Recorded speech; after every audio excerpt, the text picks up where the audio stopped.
So here we are again with Project LS. There's the Ford that the turbocharged LS is going to go into. It's a Ford Thunderbird 1980, basically a Fairmont, same deal. So what we did is we just took the pistons out and the rods, as you can see here in the short block. The rods are right here. So what we want to do is we want to check the rotating torque of this thing without the rods and pistons in there. And we do have the timing chain and the cam still in there, so when we check it again, we want to make sure that that's also assembled. The reason we want to check it is because I want to see with the factory fasteners what the rotating or breakaway torque is, and then we can compare it to the breakaway torque when we put the ARP studs in there. And if they're pretty close, then everything should be correct. As you can see here, the pistons, actually the bearings look really good, like almost like new, as you can see. And you can see these marks on the bottom of the rods here. Like, I'm not sure if somebody's been in this engine before. It's a 6-liter 2003 from a truck, I believe. Maybe this is from the factory, or maybe somebody put some new bearings on these rods here.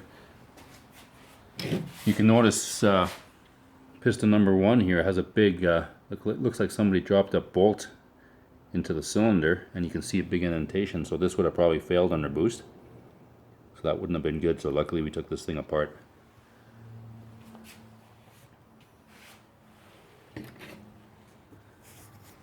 So we've got an inch-pound wrench here, and we're just going to check the breakaway torque.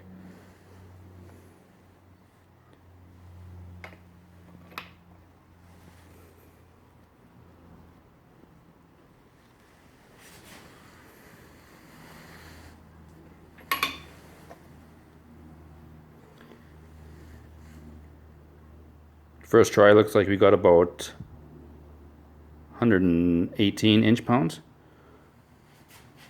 The first try is always more, so we're going to try that again. Just reset this thing back to 0. It's got a memory on that, memory dial.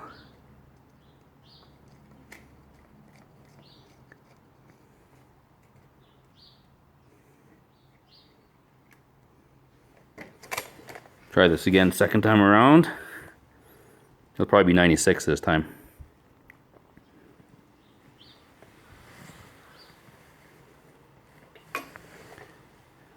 Yep. So the first one's always like 110, and the second one is like 96 to 98 inch-pounds.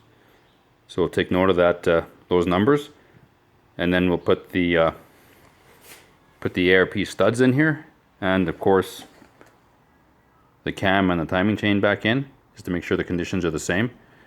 And then we'll check that again with the ARP studs, and if it comes out to be relatively close, that should indicate that everything is correct in terms of the crank rotation.